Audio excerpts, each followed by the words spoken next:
अभी मैं आपको रिलेटिव मोशन बताने लग रहा हूँ।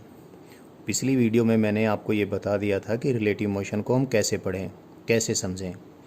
और रिलेटिव मोशन का जो मोस्ट सिंपल केस बनता है, relative motion of the objects which are moving along same straight line, उसको मैंने थोड़ा आपको कुछ प्रॉब्लम्स के ज़रिए समझाने की कोशिश की थी। और मुझे लगता है आपको काफ़ी अच्छे से वो समझ आ भी गया होगा। फिर भी और अच्छे से क्लियर हो जाएगा जब मैं कुछ प्रॉब्लम्स और करवाऊँगा। तो relative motion of objects they are moving along same straight line की एक दो प्रॉब्लम और कर लेते हैं। एक प्रॉब्लम है हमारे पास, man are running in a line along a road with velocity 9 kilometre per hour each,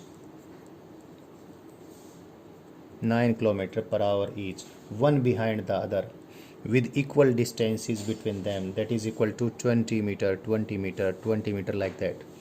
Cyclists are also riding along the same line in the same direction and with constant velocity of 18 kilometer per hour, and they are maintaining a distance of 30 meter from one another.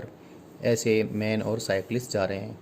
Now a lady on horse is moving on the same road but opposite to the motion of man and motion of the cyclist. कोई lady constant velocity v से opposite direction में आने लग रही है और इस lady on the horse की वेलोसिटी इतनी है कि ये लेडी साइमल्टेनियसली आदमियों को और साइकिलिस्ट को क्रॉस करती है. जब भी ये किसी साइकिलिस्ट को क्रॉस करती है उसी टाइम इसने किसी आदमी को भी क्रॉस करना है. तो आपने v की वैल्यू डिटरमाइन करनी है. What should be the value of v, जिससे ये अजूबा हो जाए. तो अभी सॉल्व कर लेते हैं रिलेटिव मोशन से. ऐसा करें, जिधर लेडी जा रही है उसी डायरेक्शन को मैं पॉजिटिव डायरेक्शन कंसीडर कर लेता हूँ. तो इस लेडी ने जब किसी भी एक आदमी को क्रॉस किया तो लेडी की velocity with respect to man कितनी है, लेडी की velocity plus 9 kilometre per hour. मैंने पिछली वीडियो में आपको बताया था, अगर अपोजिट डायरेक्शन में मूव करती हुई बॉडीज़ हैं सेम स्ट्रेट लाइन पे, तो रिलेटिव वेलोसिटी एक की विद रिस्पेक्ट टू दूसरा निकालेंगे तो स्पीड्स ऐड हो जाएंगी. तो लेडी की velocity with respect to man इतने हैं. तो जब लेडी इस रिलेटिव वेलोसिटी से एक मैन को क्रॉस करती है तो दूसरे मैन को जो क्रॉस करेगी, तो दोनों आदमियों के बीच में वो रिलेटिव कितना डिस्टेंस क्रॉस करेगी, उसने रिलेटिव डिस्टेंस क्रॉस करना है 20 मीटर का. एक आदमी से दूसरे आदमी तक पहुंचने में सपोज वो टाइम लेती है टी टाइम. टी मैंने आवर्स में ही लिख दिया है. तो T after every T hours की मिनट बन जाएंगी, कोई बात नहीं, सेकंड बन जाएंगी. तो after every T hours the lady crosses one man, प्रत्येक आदमी के बाद दूसरा आदमी इतने टाइम बाद कवर करती है. और कितनी रिलेटिव वेलोसिटी से क्रॉस करेगी, इतनी रिलेटिव वेलोसिटी से क्रॉस करेगी. और एक आदमी और दूसरे आदमी के बीच में कितने डिस्टेंस को कवर करेगी, ये 20 मीटर के मैं किलोमीटर बना लूँ जिससे सारी यूनिट सेम रहे. तो इतने किलोमीटर का ये डिस्टेंस कवर करके एक आदमी के बाद दूसरे आदमी को क्रॉस करेगी. अब यही लेडी जब साइकिलिस्ट को क्रॉस करती है तो विद रिस्पेक्ट टू साइकिलिस्ट बंदी की कितनी वेलोसिटी हो गई, v plus 18 kilometre per our. जैसे ये एक साइकिलिस्ट को क्रॉस करती है, दोबारा दूसरी साइकिलिस्ट को क्रॉस करने में टाइम t लगाती है.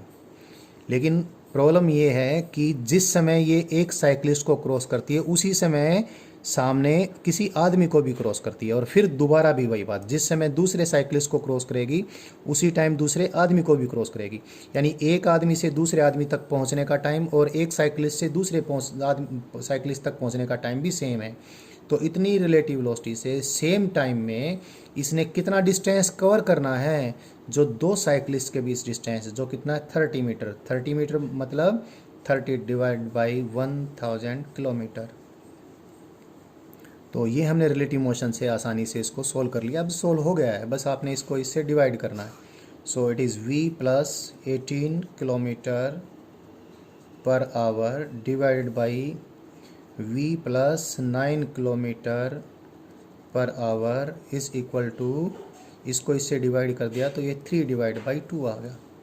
This implies 2 into v plus 36 kilometre per hour is equal to 3v plus 27 kilometer per hour. So from here v is equal to 9 kilometer per hour. So the velocity of the lady on horse is 9 kilometer per hour, and the problem is solved by the method of relative motion. Relative motion के method से आसानी से solve हो जाता है। इसको आप बगैर रिलेटिव मोशन के भी अपने आप सोल्व करने की कोशिश करें। एक प्रॉब्लम हम और सोल्व करते हैं। इस प्रॉब्लम आई थिंक मुझे कागज़ चेंज कर लेना चाहिए, नहीं तो शायद कम स्पेस पड़े। ऐसी ही एक प्रॉब्लम है, अच्छी प्रॉब्लम है। प्रॉब्लम ये है कि दो शहर हैं, उनके बीच में कोई स्ट्रेट रोड है। Two towns A and B are connected by a regular bus service. Town A और टाउन बी के बीच में रेगुलर बस सर्विस है। एंड ए बस leaves every town after T minutes. एक टाउन से दूसरे टाइम की तरफ बस छूटती है, प्रत्येक टी मिनट बाद छूटती है। और जो बसें ए से बी की तरफ जाती हैं और जो बसें बी से ए की तरफ जाती हैं, वो दोनों तरफ जाने वाली बसें कांस्टेंट स्पीड वी से चलती हैं। मतलब ए से बी की तरफ भी बसें वी किलोमीटर पर आवर्स में हैं। तो v in kilometres per our ए से बी की तरफ और v in kilometres per our B से ए की तरफ बसें चल रही हैं। ए से बी प्रत्येक टी मिनट बाद यानी t डिवाइड बाई 60 आवर्स बाद बसें छूटती हैं और बी से भी ए की तरफ इतने टाइम बाद ही बसें छूटती हैं। तो अब प्रॉब्लम क्या है? प्रॉब्लम ये है कि ए और बी को कनेक्ट करने वाला जो रास्ता है, उस रास्ते पे कोई साइकिलिस्ट भी ट्रैवल कर रहा है और साइकिलिस्ट किसी कांस्टेंट वेलोसिटी से ट्रैवल करता हुआ है और जिसकी वेलोसिटी लिखी है 18 kilometre per hour. The cyclist is moving from A towards B with a constant velocity of 20 kilometre per hour. It is moving with a constant velocity of 20 kilometre per hour from A towards B. अब a cyclist क्या देखता है? जो बसें ए से B की तरफ जा रही हैं, जो ए से बी की तरफ जा रही हैं वो बसें इसको, प्रत्येक बस जब एक क्रॉस करके जाती है तो दूसरी बस इसको जब क्रॉस करेगी, पहली बस क्रॉस करके चली गई तो दूसरी बस इसको जब क्रॉस करती है तो 18 मिनट बाद क्रॉस करती है। Every bus which is going from A towards B crosses C. एक बस जो सी को क्रॉस करती है उसके बाद दूसरी बस इसको 18 मिनट बाद क्रॉस करती है। यानी ए से बी की तरफ जाने वाली बसें उसको आफ्टर एवरी 18 मिनट्स क्रॉस करती हैं। एक इन्फॉर्मेशन और भी है क्या? जो बी से ए की तरफ बसें जा रही हैं, they cross the cyclist C after every 6 minute. यानी एक बस ने इसको क्रॉस किया, फिर दूसरी बस इसको क्रॉस करती है कितने मिनट बाद? 6 मिनट बाद क्रॉस करती है। So what we have to find what is the value of T in minutes. कितने मिनट बाद बसें ए से बी की तरफ और बी से ए की तरफ छूटती हैं और जो ए से बी और बी से ए की तरफ जाने वाली बसों की स्पीड किलोमीटर्स पर आवर में कितनी है। ये प्रॉब्लम अभी हम सोल्व कर लेते हैं। रिलेटिव मोशन से अभी मैं सोल्व कर लूँगा, लेकिन एक बार प्रॉब्लम को वापस बता देता हूँ। ए से बी की तरफ भी वी स्पीड से और बी से ए की तरफ भी वी स्पीड से बसें चल रही हैं। रेगुलर बस सर्विस का मतलब यही होता है। और ए से भी आफ्टर टी मिनट्स बसें छूटती हैं और बी से भी ए की तरफ आफ्टर टी मिनट्स। मैंने सारी किलोमीटर्स पर आवर में करनी है कैलकुलेशंस, तो इसको टी मिनट्स में है, ये टी नंबर है यहाँ पर, मिनट्स में इसकी वैल्यूज़ आ जाएगी। तो टी बाई 60 आवर्स के बाद यहाँ से इधर और टी बाई 60 आवर्स के बाद इधर से इधर बसें छूटती हैं।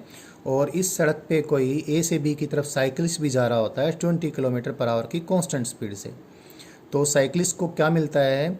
ए से बी की तरफ जाने वाली बसें एक बस के बाद दूसरी बस 18 मिनट के बाद आती है।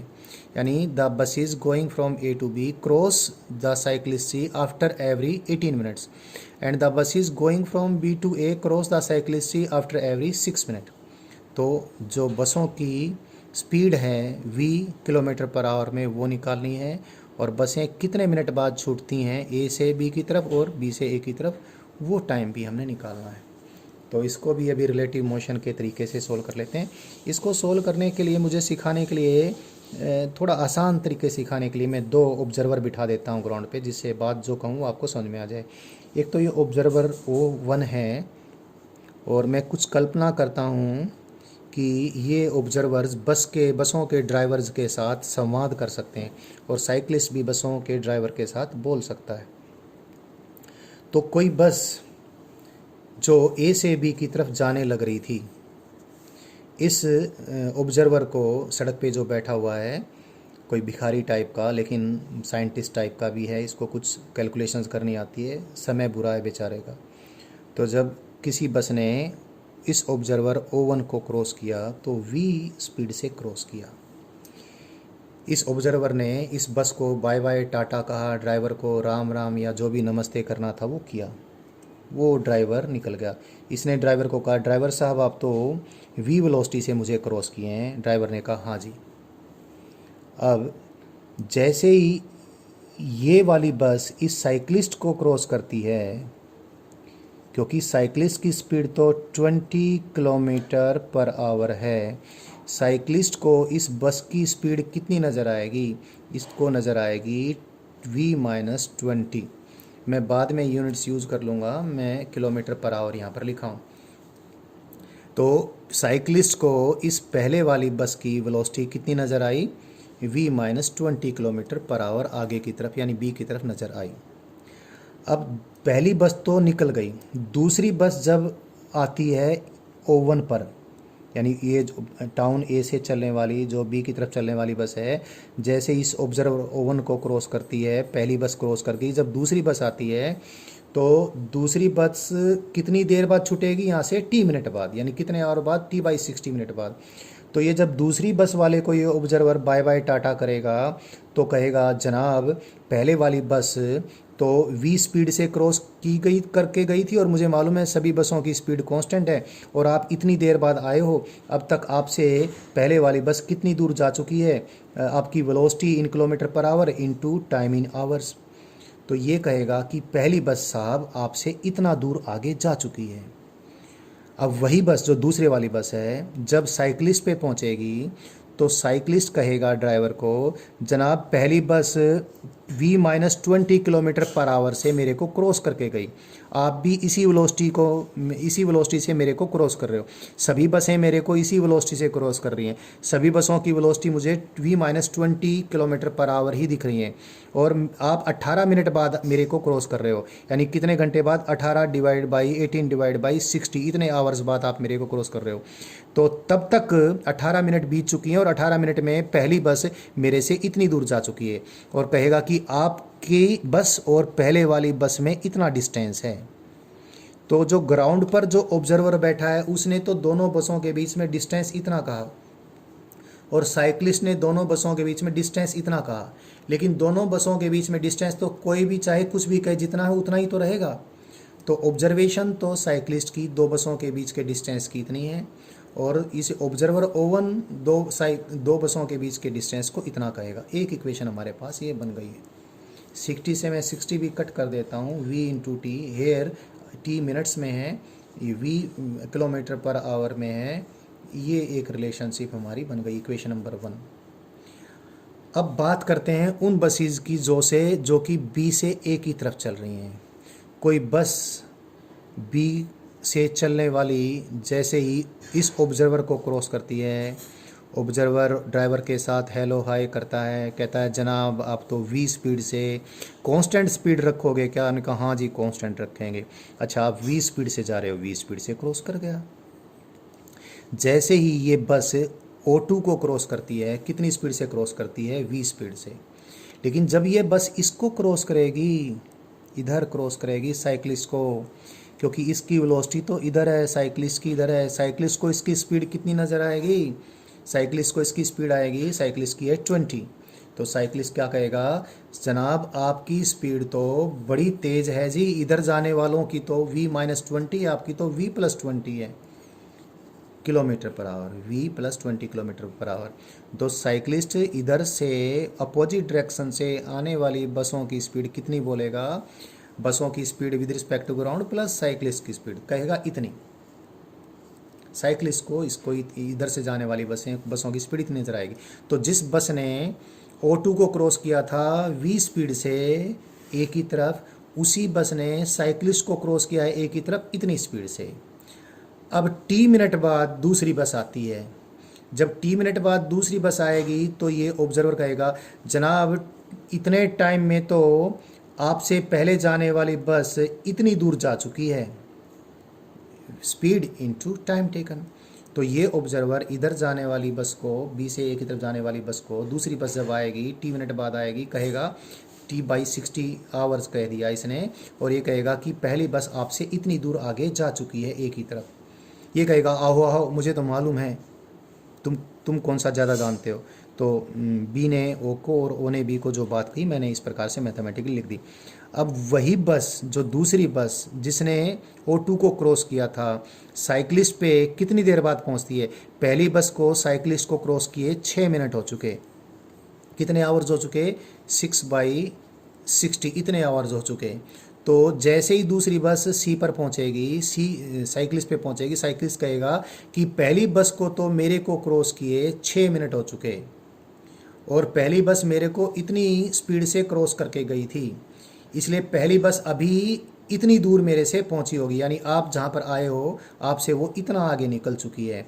और ये कहेगा आप की बस और पहले वाली बस के बीच में इतना डिस्टेंस है। ये कहेगा हाँ मुझे मालूम है, और लेकिन दो बसों के बीच डिस्टेंस तो सेम रहेगा। तो जितना डिस्टेंस दो बसों के बीच में ये ऑब्जर्वर O2 कहेगा उतना ही डिस्टेंस ये साइकिलिस्ट भी कहेगा। इसमें भी मैं 60 से 60 को कैंसिल कर देता हूँ, रिलेशनशिप आ जाती है V/T = V+20 × 6। सो हमारे पास ये दो इक्वेशन बनती हैं। दोनों इक्वेशन की लेफ्ट हैंड साइड इक्वल है, राइट हैंड साइड भी हम इक्वल कर देते हैं। तो ये आ जाएगा हमारा V+20 × 6 = V-20 × 18।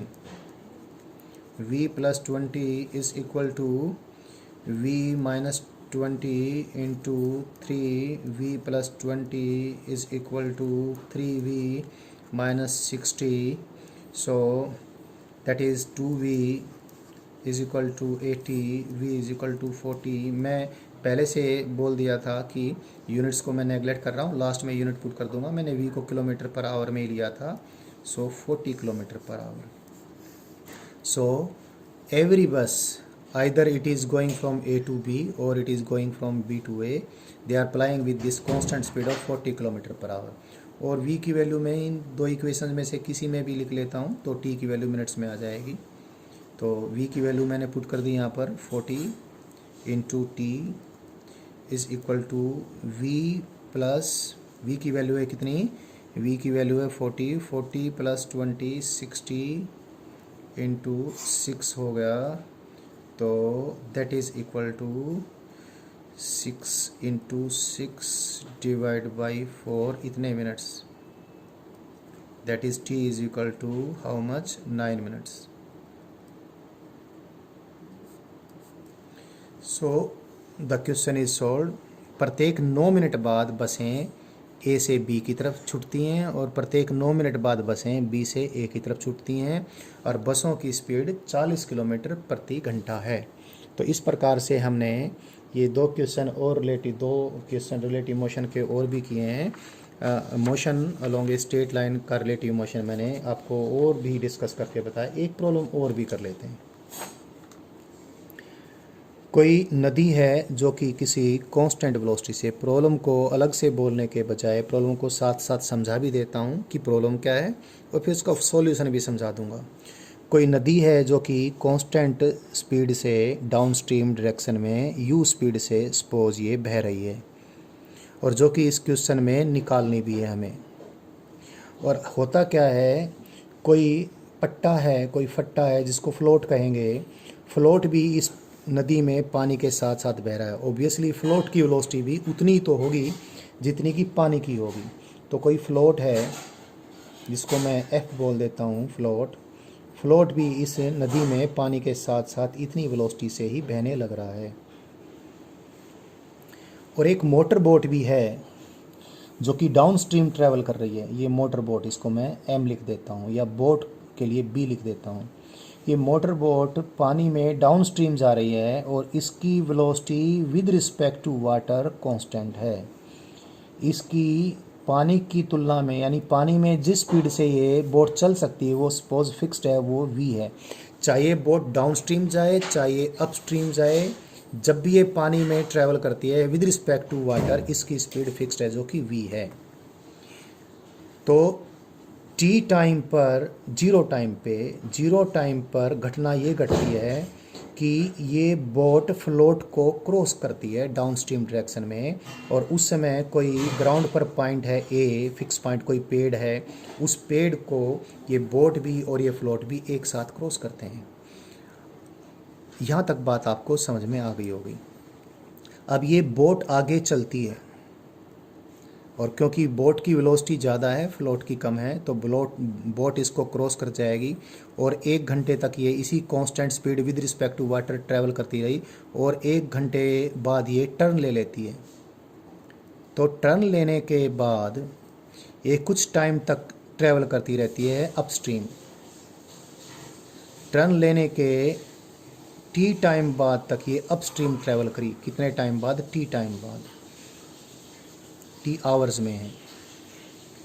तो 1 आवर तक ये डाउन स्ट्रीम ट्रैवल करी, उसके बाद इसने टर्न लिया और टर्न लेने के बाद ये अपस्ट्रीम ट्रैवल करने लग गई, और फिर इसको फ्लोट सामने दिखता है।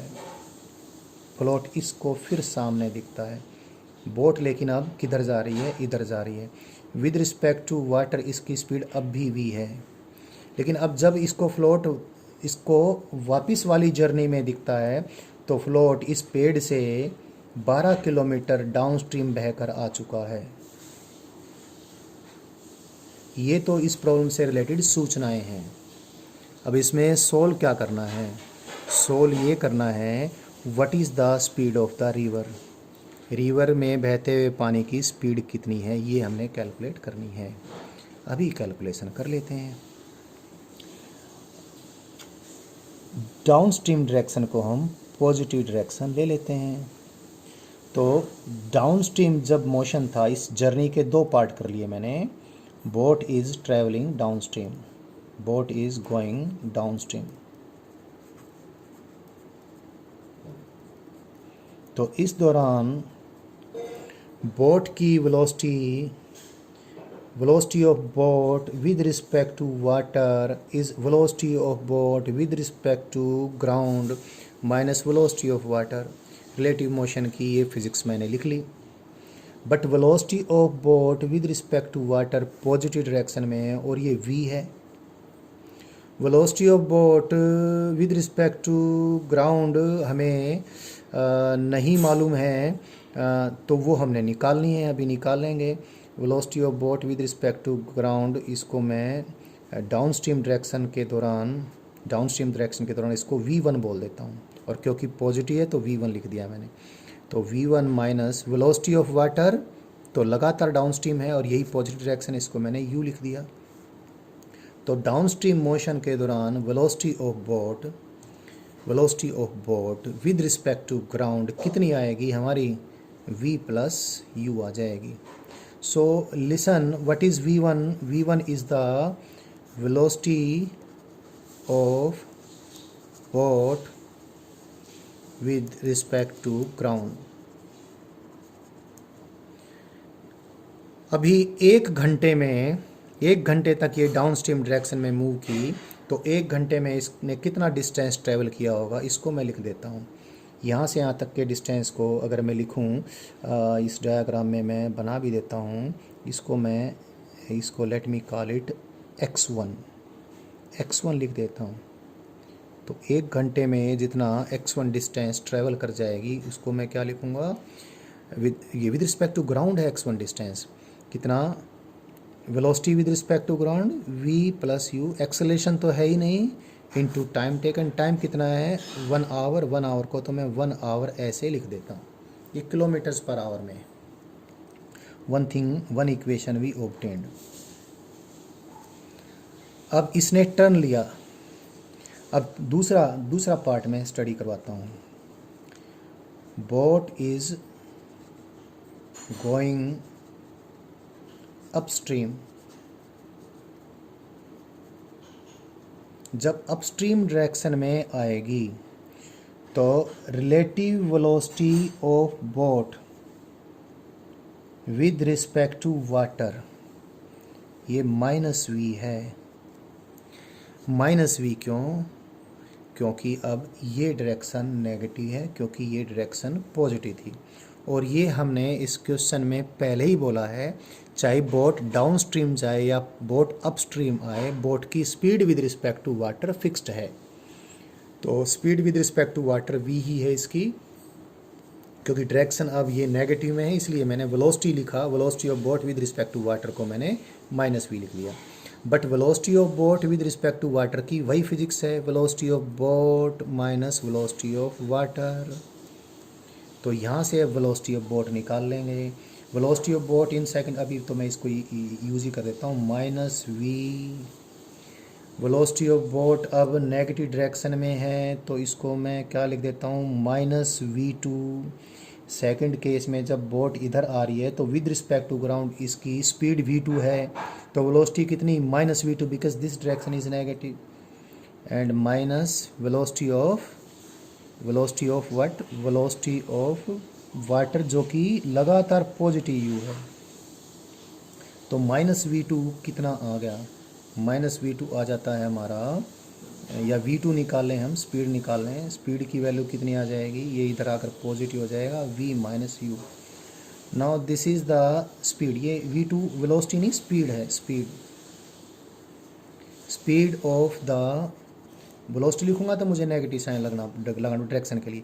Speed of boat with respect to ground, कब, जब ये डाउन स्ट्रीम के बजाय अपस्ट्रीम मोशन में है। इतनी स्पीड से ये इधर ट्रैवल कर रही है। इतनी स्पीड से विद रिस्पेक्ट टू ग्राउंड इसने कितना टाइम ट्रैवल किया, t टाइम ट्रैवल किया। तो t टाइम ट्रैवल किया, तो यहाँ से यहाँ तक ये जो डिस्प्लेसमेंट करेगी, कितना डिस्टेंस ट्रैवल, क्योंकि डायरेक्शन लगातार यही है तो डिस्टेंस और डिस्प्लेसमेंट सेम होंगे। तो ये इस ये जो अपस्ट्रीम जर्नी की बात कर रहा हूँ, पूरे की बात नहीं कर रहा।